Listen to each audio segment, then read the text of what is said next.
Berarti lulusan psikologi UGM ya? Masya Allah. Nah ini baru bener nih. Kenapa tuh? Hah? Biasanya rata-rata tuh kayak kasus kemarin kan Sofia dibully, semua rata-rata tuh netizen 62 tuh udah pada jadi ahli psikologi semua. Tiba-tiba ada aku aja yang putusin tangannya. Udah nggak mau digandeng, nggak mau dipeluk. Kenapa sih Sofia? Jadi basically aku kalau dipegang tuh sensitif banget, jadi ya Kayak kamu geli gitu? bahkan dipegang temen aja atau dipeluk temen aku malah kabur. Abang, posesif nggak sih? Ya, Ih, cepet dia jawabnya. Contoh posesifnya apa gimana? Di mana? Sama siapa gitu ya? nggak boleh kabur. kabur. Maksudnya nggak boleh main ke tempat, ke rumah orang kali. Anak laki-laki silakan keluar dari rumah. Silakan kalian cari jati diri, silakan bangun bisnis di luar. Tapi Sofia sama Sirin biar bagaimanapun ikut Abah. Chill sih chill ya, tapi kalau diajak bercanda kadang-kadang nggak bisa, kadang-kadang bisa. Tapi tiba dadakan gitu. Nah ini baru bener nih gitu. Ada beberapa sih yang benar, cuman aku nggak bakal sebutin yang mana yang benar. Yang mana nih? Bahaya nih kamu ini menggiring opini. Karena jempol orang nggak ada sekolahnya sayang, mereka cepet banget gitu komennya. Tuh.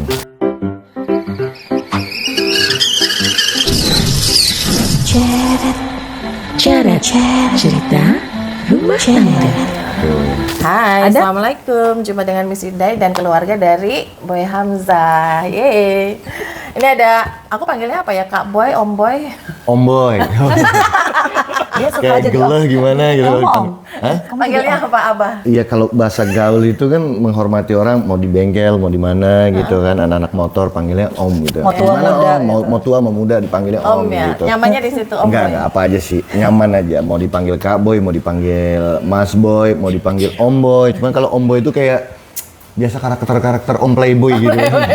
Kalau masalahnya kalau Mas Boy, aku ingat jadi zaman dulu tuh si Boy. Nah itu Hah? aja. Itu aja. Karena memang namanya diambil dari itu Ongki Alexander, Ongki udah Alexander, catatan si Boy. catatan si Boy. 89 kan? Iya. 88 89. Kamu lahir 89? Hah? Masih muda ya? Muda ya? Semalam dibahas ya? Hah? Mama umurnya berapa kata Sofia? Emang kenapa? Saya lebih tua dari Tua berapa lama? Nggak apa-apa, aku juga lebih tua 3 minggu sama dari suamiku. Masih mending 3 minggu. Itu mangga kalau di pohon, iya kan? Udah kuning warnanya, udah agak-agak hitam, terus dikarungin lagi. Tua tapi cantik nih. Cantik banget Mama ya. Dia dihibur tadi malam. Lebih tua 5 tahun. Masya Allah. Tapi serius mah. Mama tuh cantik. Ya, kamu tuh selalu kalau kamu tuh kan mamamu terlihat cantik aja terus di mata kamu. Emang sebagai iya, anak- di mata Miss Ide juga cantik Mama. Oh gitu. Udah tua. Mama tuh cantik. Udah tua. Main fisik nih. Tetep aja. Kita main fisik nih. Mau seneng dibilang cantik tapi ada udah tua gitu ya. Udah tua di umur mama itu. Tapi mama tetap terlihat cantik gitu. Iya, makasih. Keren ya, kalau orang biasanya kan kalau udah tua nggak adalah ya masanya ya. Tapi kalau Mama berarti dengan usia seperti ini spesial kan? Masih kelihatan muda. Alhamdulillah. Nggak ada yang udah kita skip aja usia ya. Jadi kita hari ini mau ngobrol karena barusan keluarga dari Mas Boy ini cek Steven-nya semuanya. Baru aja juga keluar hasilnya dan jadi fresh banget, kita belum pernah dengar tentang Steven, jadi kita bisa ngobrolin secara alami aja gitu, natural ya kan. Di sini ada Mama Rina, ada Abah Boy ya, kemudian ada Sofia. How old are you girl? 12. 12 tahun, cantik banget ya. Jadi model bisa, mau jadi penyanyi bisa. Amin. Mau ngikutin ayah, papa, abah. Insya Allah. Kalau bisa. Emang Kalau nggak apa bisa sih? yang lain. Apa tuh yang kalau yang lain apa? Misalnya penyanyi mungkin koki, animator, ilustrator. Ya, apapun yang di bidang seni deh. Emang begitu, namanya juga anak 12 tahun, itu kan usia dia lagi masa puber ya. Jadi memang masih masa eksplorasi. Jadi terkadang kita kalau jadi orang tua karena kita tidak dipersiapkan untuk jadi orang tua. Dulu sekolah menjadi orang tua nggak? Kayaknya buat jadi orang tua nggak ada sekolah. That's right. Iya. Sekarang misalnya mau bikin sekolah keluarga. Karena problemnya begitu. Problemnya kalau misalnya kan konsultan keluarga ya. Dan pendidikan. Jadi kalau di sekolah-sekolah tuh problem di anak-anak ujung-ujungnya ke orang tua. Dan kalau konsultasi juga gitu, ujung-ujungnya di orang tuanya gitu. Makanya karena fenomena memang tidak ada sekolah untuk orang tua, jadi aku mau sebetulnya udah aku lakuin gitu bertahun-tahun ini. Kita ada parenting, ada konsultasi untuk orang tua, edukasi, itu salah satunya memang. Tapi aku mau sistematisasi di sekolahan, makanya menjadi konsultan di Abata. Kan kita ketemunya dari Abata ya, TK Abata, orang tua murid di sana. Jadi kita lakukan edukasi untuk orang tua. Paling enggak dengan cara sedikit itu kita nanti ke depan-depannya ada benernya lah gitu. Jadi selama ini salah terus. Enggak, mungkin karena aku dapatnya konsultasi klien-klien yang udah sepuh gitu, anaknya udah gede-gede, tapi ada apa ya? Mereka menyimpan masalah gitu ke orang tuanya. Oke, sakit hati. Sakit hati. Dan itu dengan background apapun gitu. Kayak kalau bahasa ini inner child-nya Inner child-nya. bermasalah Betul. gitu ya. Berpengaruh banget ya inner child itu ya. Banget sayang. Dan itu nggak disadarin apa gimana? Nggak disadarin karena kita tidak ada edukasinya. Kita itu kan selama ini pendidikan kita fokusnya kepada apa pelajaran matematika, fisika yang kadang-kadang kita nggak pakai kan. Maksudnya gini, kita diajarin kurikulumnya, tapi banyak sekali dari pelajaran itu yang kita nggak pakai di dunia nyata kan. Iya. Masih ingat sin cos tangan? Sin kos tangan. Dulu belajar matematika nggak? Sin cos tangan, logaritma, algot iya. kayak gitu. Kirain, gitu. kirain sin kaos tangan. Bukan. Ternyata Nah, sin kan? kos. Emang Sin kos. ini ya, yang relate komen ya. Sin cos tangan tuh kan kalau matematika dulu Iya, lo iya, sampai bener, nangis-nangis bener. ya Iya, kan? Apa itu? Sin kostan. Masih Aduh, sekolah kamu dulu lupa. SD, SMP, SMA. Sekolah juara umum malah. Juara umum aja Cuman lupa. nggak kepake kan. That's right. Terus saya pakai sistem short memory loss karena buat ngafalin skenario, lihat sebentar, tek tek tek tek tek, tek hafal, Delete. yuk let's go gitu. Habis itu setelah itu delete buang. That's right, betul. Pelajaran kita kan juga gitu, kita pelajari cuma untuk apa? Sistem kebut semalam, habis itu ujian, delete. Oh iya iya Terus iya. gunanya buat apa belajar? Cuma buat dapat nilai bagus kan? Iya. Begitu nilainya bagus, juara umum, udah keluarga tepuk tangan semua. Iya. Padahal yang tersimpan di sini nggak ada, sayang banget kan? Terkadang Is it problem or not gitu bagi orang? Kalau buat aku sih problem banget karena aku ngerasa kayak sayang banget ya waktu hidup kita cuma dipakai untuk kayak gitu. Karena dulu zaman aku lulus dari psikologi UGM, ijazahnya asli BTW. oh jadi kayak Ada inget apa ini? Ada kasus ijazah palsu kan? Bukan takut diragukan Inisial J, gitu ya? kan, takut diragukan. Inisial J ya? iya inisial Bisa dia asli saya, ntar kalau mau lihat boleh. Aku lulus dari sana, nilainya bagus, pas kerja nggak ngerti apa-apa, banyak yang nggak ngerti gitu. Karena nggak relate dengan apa yang akan kita lakukan. Meski ijazah palsu, ijazah Ijazah asli. asli, ijazah asli. Apalagi ijazahnya palsu saya. Maka Ya jadi intinya aku sih gelisah ya, keresahanku adalah kok ada sih nggak nyambungnya gitu. Lulus psikologi aku ngajar di international school. Habis itu aku bikin sekolah sendiri tahun 2006 untuk anak-anakku. Lalu aku selanjutnya, aku pokoknya bikin 2 sekolah untuk anak pertama dan anak kedua, TK. Selanjutnya aku jadi konsultan sekolah. Oh, berarti lulusan psikologi UGM ya? Masya Allah. Nah ini baru bener nih. Kenapa tuh? Hah? Biasanya rata-rata tuh kayak kasus kemarin kan Sofia dibully, semua rata-rata tuh netizen 62 tuh udah pada jadi ahli psikologi tiba-tiba. semua, tiba-tiba dadakan gitu. Nah ini baru bener nih gitu. ada beberapa sih yang benar cuman aku nggak bakal sebutin yang mana yang benar Yang mana nih? Bahaya nih kamu ini menggiring opini. Karena jempol orang nggak ada sekolahnya sayang, mereka cepet banget gitu komennya. Tuh. kadang-kadang aku juga begitu tapi kadang-kadang doang dan itu sebenarnya aku komennya juga nggak sampai ngatain juga aku cuma ngasih kritik dan saran aja Nah biasanya orang yang komen kayak gitu tuh dia punya masalah sendiri. ya aku ngerti Inner child-nya tadi. Iya, everybody has problem kan. Oke. Dan permasalahan parenting terutama di Indonesia itu kan kita gayanya tuh tidak biasa ngomong cinta, tidak membahas hati di rumah. Kalau di rumahku sih dulu gitu, kita tidak biasa even hugging, saying love, sorry, thank you, itu kan tidak biasa kita sebutin. Di banyak keluarga kan begitu. Biasanya kita say sorry kalau lebaran doang. Baru maaf lahir batin, maaf-maafan. Terus kita nih kalau di restoran ada yang serving makanan, kita bilang terima kasih, tapi anak istri ngasih makanan kita nggak bilang terima kasih. Suami ngasih nafkah kita nggak bilang terima kasih, tapi banyak judgementnya. Kok cuma segini sih, kok ini dan sebagainya. Itu yang sebetulnya problem yang tidak disadarin. Jadi ketika kita udah effort tapi tidak mendapatkan afirmasi, rekognisi gitu kan, akhirnya kan apa yang terjadi kan gondok kan sebenarnya. Mendem sendiri. Jadi akhirnya cari kasih sayang di luar kayak gitu. Dan itu yang kalau dibilang inner child tuh sebetulnya kayak gitu. Sedikit dari judgement orang tua kita dulu gitu. Ngerasain nggak dulu? Dibilang apa? Rapornya kebakaran. teriakin satu. Terus diapain? Ya nggak apa-apa, nggak dikasih hadiah aja. Kalau anak sekarang mah enak, tiap hari main HP, pengen ku jitak rasanya. Kalau kita nggak, dulu harus berprestasi ya, baru Ada bisa. syarat ya. Ada syarat, baru bisa beli satu game baru speaker. dikasih reward Dikasih lah. reward. Kalau sekarang tiap hari nggak mau main game, nggak berhenti. Kok kayaknya di sini. Enggak deh, cuma Sabtu Minggu doang. Kamu jangan fitnah anak aku. Tiap hari. Ini kan libur ya, Sub ya. Tuh, libur. Ada aja lu kesayangan mama lu. Sebenarnya kalau dalam konsep parenting bersyarat itu nggak apa-apa, tapi caranya sih. Caranya. Jadi kalau base-nya udah dapet, kan setiap orang tuh punya bahasa cinta ya. Ada tangki cinta, ada bahasa cinta yang perlu kayak perut kita deh. Kita kan kayak punya tangki perut nih, perlu makan gitu kan. Dan makannya apa yang kita butuhkan gitu. Sesuai dengan apa yang kita perlu gitu. Kalau kita lagi pengen minum, taunya dikasih makanan seret kan kita jadi seret juga gitu. Hati kita juga gitu tuh. Hati kita tuh ada tangki yang perlu diisi. Asik. Nah, isinya perlu sesuai dengan apa yang dia butuhkan gitu. Kan kadang-kadang orang butuh cinta tiap hari, bilang cinta tiap hari, nggak semuanya ternyata, nggak semua butuh itu gitu. Jadi sesuai dengan cara berpikirnya. Nah, itu yang tadi kita temukan dari kita men-scanning sidik jari tadi. Karena manusia itu beda-beda. That's right. Kamu Dan tertarik ya? nggak ada yang sempurna sebenarnya manusia, kecuali Nabi. Kesempurnaan manusia justru karena Allah kasih kita ada nafsunya, ada kebaikannya, kita bisa memilih, ada kekuatan kelemahan, itu yang bikin kita sempurna sebetulnya. Kalau sempurna yang namanya semuanya hebat, udah ada malaikat. Iya. Ya, kalau manusia justru lebih dianggap lebih tinggi sama Allah dari malaikat karena kita ada kelemahan dan kekuatan dan kita bisa milih. Kita mau mengoptimasi yang mana. Cuma sayangnya kita nggak ngerti, nggak dikasih tahu nih dari lahir.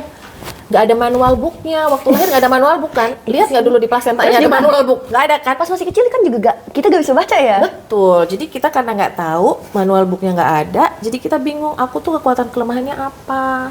Aku harus gimana cara mikirnya, dan sebenarnya kok aku beda sih sama mamaku. Nah, Justru itu yang harus dicari tahu. Betul, keren banget. Makanya tadi kita cari tahu pakai scanning sidik jari. Kenapa scanning sidik jari? Karena dalam penelitiannya ada hubungan ketika kita dikandung sama ibu kita di usia 13 minggu, Allah ciptakan otak bersamaan dengan Allah gambarkan sidik jarinya. Di dalam Al-Quran dikatakan, di dalam surat Al-Qiyamah ayat 3 dan 4, kata Allah, nanti akan aku bangkitkan manusia, lengkap lagi seperti yang ada saat ini, dengan tulang belulangnya sampai di ujung-ujung jarinya. Jadi sidik jari kita ini kayak barcode kita lah istilahnya. Makanya tadi kita ambil data sidik jari untuk mencari bagian dari otak. Otak mana? Nah ternyata konsep yang terbaru, otak manusia itu bukan cuma kanan dan kiri, tapi ada kanan, kiri, atas, bawah, dan otak tengah. Jadi ada otak neokorteks, ada otak limbik, dan ada otak reptil, otak si otak tengah itu. Kanan dan kiri, jadi ada 5 bagiannya. Seperti konsep psikologi Islam, ketika kita sholat, ada 5 orang sholat, kita butuh imamnya 1 kan. Kita akan pilih imam yang 1 yang paling kuat, yang paling baik. Nanti dari imam ini baik, jamaahnya ikut baik. Sama di otak kita ada 5 bagian. Tadi kita mencari tahu imamnya di mana. Jadi masing-masing ternyata punya imam otak. Dan mana yang bagus, semuanya bagus karena udah dicipta sama Allah begitu. Nah, kalau imamnya ini kita fokus di situ, insya Allah bagian otak yang lain akan membaik. Nah dari hasil cek tadi, Mama Rina dan Abah Boy ini dianugerahi sama Allah dominasi otak kanan atas. Tipenya namanya intuiting neokortex. Fungsi otaknya adalah untuk vision, jadi melihat ke masa depan. Itu yang seringkali terjadi apa? Kayak orang dreaming ke depan gitu. Sering mikirin masa depan nggak? Iya. Ya kayak orang ngayal-ngayal gitu bawaannya. Terus lebih fokus kepada next gitu. Nantinya gimana? Kadang kepikirnya kejauhan gitu. Dan otak seperti ini namanya otak kreatif. Dia butuh apa? Butuh kebebasan. Kalau lingkungannya kemudian mendidik dia dengan diberi kebebasan, maka dia match.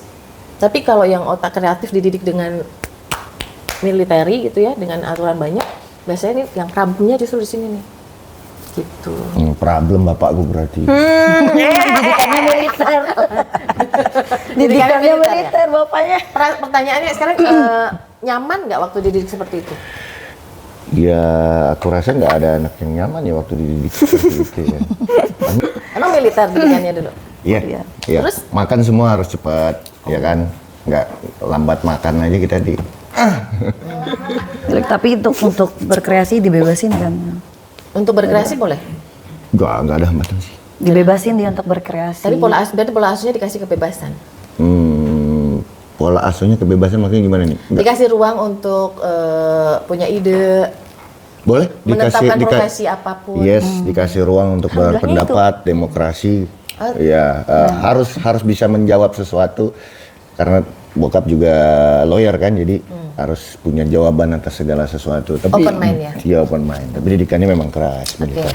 Sebenarnya kalau untuk kerasnya, karena ada bagian dari introvertnya. Introvert itu yang kita temukan di Stephen tadi, dari scanning tadi, dominasi belahan otak sama lapisan otaknya. Jadi ternyata otak kita tuh di sini ada lapisan, di bagian dalamnya lagi yang lipatan-lipatannya tuh ada lapisan lagi. Nah, dominasi papa sama mamahnya ini adalah bagian dalam, lapisan otaknya rapat-rapat. Seolah-olah drive-nya dari dalam diri. Jadi kalau kita seolah-olah kalau kita pegang mobil tuh kayak mau nyetir sendiri gitu. Jadi punya prinsip, keras, susah dikasih tahu dari luar. Yes. Dua-duanya tipenya persis banget. Yes.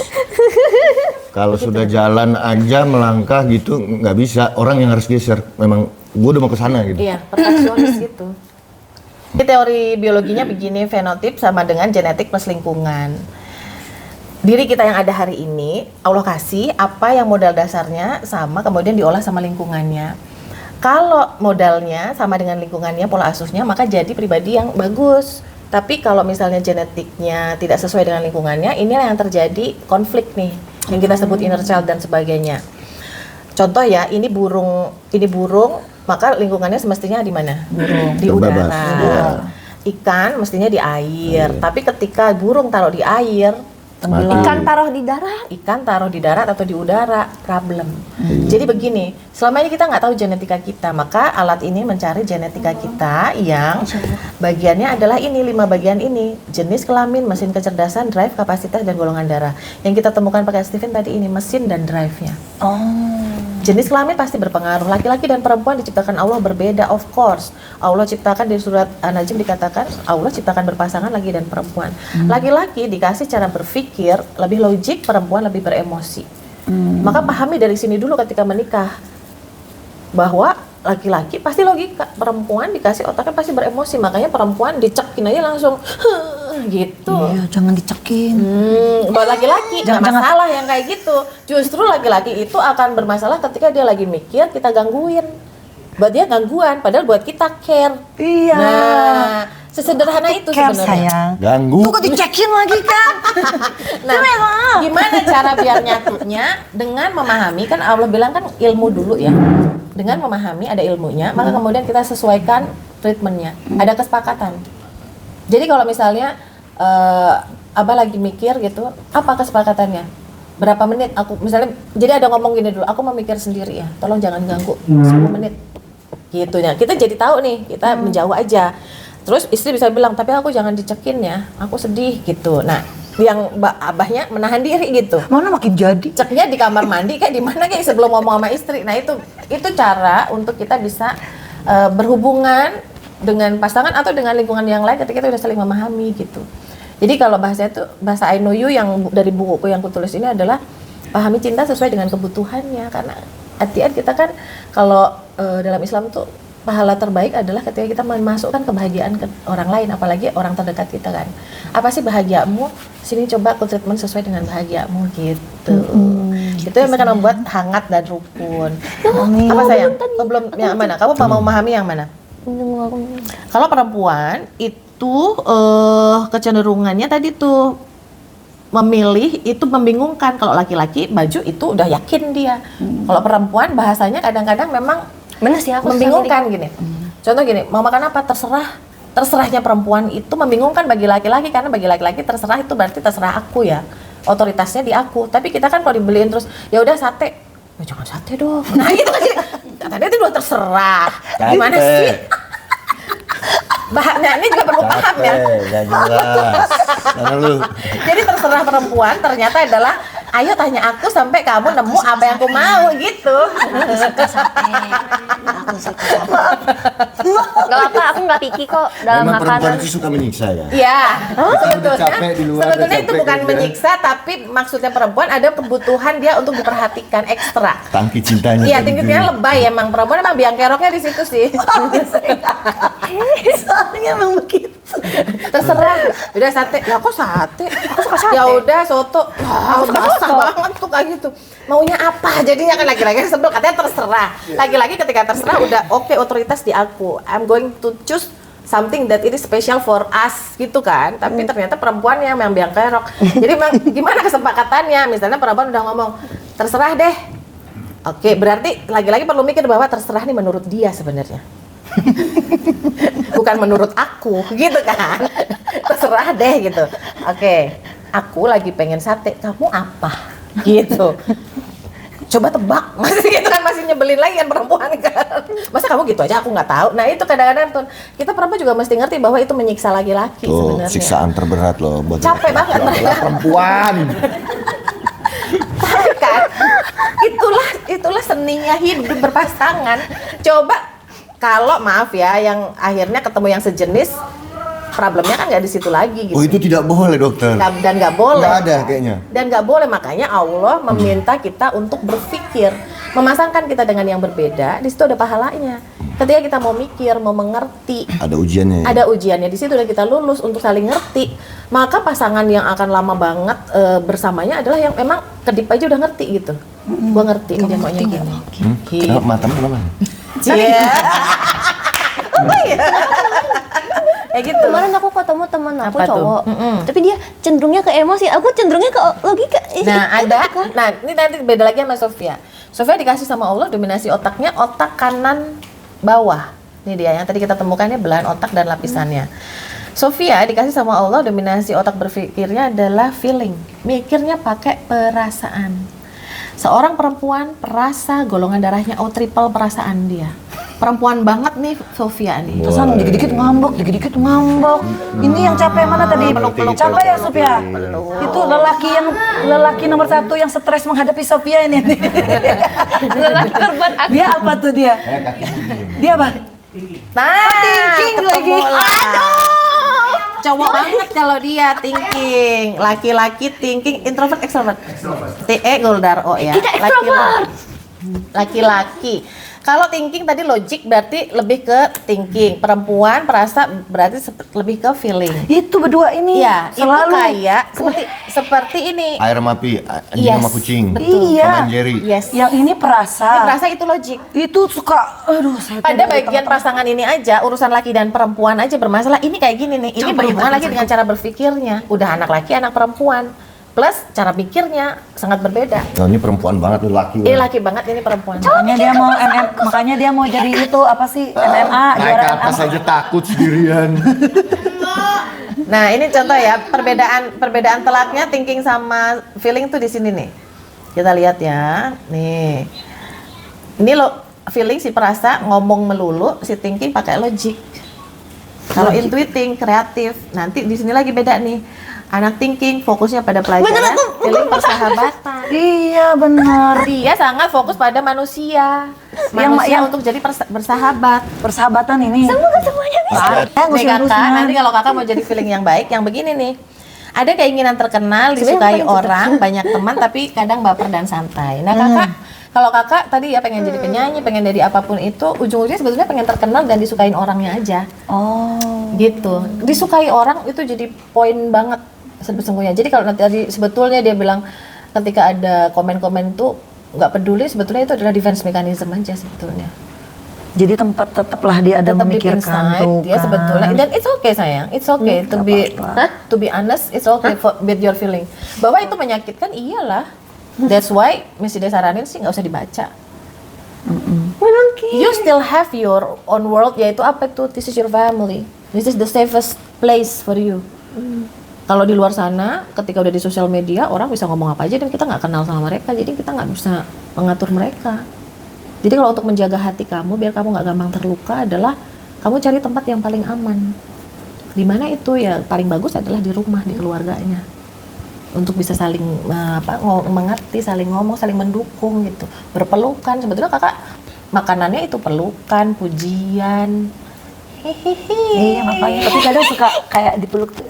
Bukan, kalau dipeluk di sini tuh geli. Sebetulnya anak perempuan itu yang dibutuhkan begini nih, ini. Ini menenangkan banget nih anak perempuan. Mama selalu gitu kan. Iya, Di, alhamdulillah. di punggung belakang. Anak perempuan yang banyak dipuji dan dekat sama ayahnya, insya Allah nggak gampang digombalin dari luar. Coba Akan gombalin jadi dia, Bah. tegas sih. Gombalin dia tiap banget. Gak mau. Biar gak gampang Iya, biar digombalin nggak ya. gampang. Karena anak terutama pada feeling extrovert yang fokusnya ke dunia luar, tadi dia pengen dihargai sama orang luar. Kalau di dalam dia tidak dapat makanannya, ya kan dia cari validasi dari luar dan itu bahaya banget. Karena bisa jadi dia akan fokus ke sana dibanding kita. Nah itu nanti orang tuanya akan bingung tuh. Makanya mumpung anak-anaknya masih underage kan sebetulnya semuanya ya, masih banyak banget ruang untuk kita bisa mengolah. Pengaruh lingkungannya belum besar gitu, jadi genetiknya masih bisa kita olah banget gitu. Bersyukur yang tes TV memang di usia-usia masih anak-anaknya masih muda. Kalau yang di usia kita kan kita udah form dari lingkungannya apa yang dirasakan. Kayaknya misalnya lihat wajah Sofia kayak lebih cerah gitu setelah dimengerti. Tercerahkan sedikit Tercerahkan. Apanya sayang tercerahkannya? dengan informasinya, jadi aku sedikit lebih mengerti tentang diriku. Apa itu yang kamu mengerti sayang? Kamu dimengerti perasaannya, di ngertiin kalau kamu tipe yang seperti ini jadi tercerahkan. Iya, Terus happy. cukup happy. Cukup happy and I trust you can be a leader in this house for your siblings ya. Insya Allah. Keren banget. Munculkan rasa sayangnya ya, nggak usah poker face ya. Kalau ada perasaan sedih, ngomong aja. Salah satu ciri anak yang emotional intelligence-nya baik adalah mengenal emosi dan mampu mengekspresikan emosi dengan baik. Oke? Itu kecerdasannya, feeling sebetulnya di situ. Tapi memang ngerti aja, kamu masih dalam masa pubertas, jadi kalau misalnya ada hormon-hormon yang bikin kamu moodnya jelek dan sebagainya, lepasin aja sayang. Lewat tulisan, lewat ngomong, curhat ke mama, curhat ke abah gitu. Karena tetap lingkaran ini yang paling aman sesungguhnya. Kalau selama ini mungkin abah sama mamanya ada hal-hal yang belum membuat kamu aman, hari ini insya Allah kita udah belajar. Nanti saling mengingatkan. Amin. Oke? And say I love you every time. Oke? I did. That's good. Curhat sama mama aja deh kalau ini malu Jadi sama bestie abah. sama mama. Jadi lebih better sebenarnya curhat. nggak terlalu. Iya sih, dia curhat punya sih. hal buat dicurhatin. Oke. Curhat itu kadang-kadang bukan masalah doang loh. Perasaan aku hari ini happy banget tau Ma gitu. Mama hari ini udah nggak marah-marah, kayak anteng banget rumah kita gitu. Kena lagi mamanya. Kena lagi mamanya. Apresiasi mamanya. Kamu tuh paling pinter. Sejauh kekuatan kakak itu kekuatannya adalah mempersuasi, memotivasi, menghidupkan cinta dalam keluarga itu dari kakak sebenarnya kak. Seorang anak feeling, oke? Semangat. Nanti kakak latihan jadi bestie. Memperdamaikan gitu. Boleh memperdamaikan. Dan tadi kayak tadi tuh, kamu langsung bisa jadi leader dari adik-adiknya, itu keren banget. Alhamdulillah. Alhamdulillah. Nah nanti ke depannya kalau mau dioptimasi memang anak feeling itu terbaik kalau memang jadi pendidik, motivator, terutama dengan lingkungan yang lebih kecil. Jadi dia dapat pride-nya didengar gitu. Kalau dengan yang lebih dewasa itu biasanya khawatirnya dia dianggap anak kecil, anak bawang, nanti dia moodnya rusak lagi. Jadi sementara memang kayak tadi tuh ngurusin anak kecil itu cara dia menumbuhkan kasih sayang tuh begitu, compassion. Love you. Love you. Mama gimana mah? Ternyata kita introvert dan nggak nyangka banget bahwa kita itu sama. Pikirnya tadi beda. Dia apa, saya apa, ternyata sama. Nah, jadi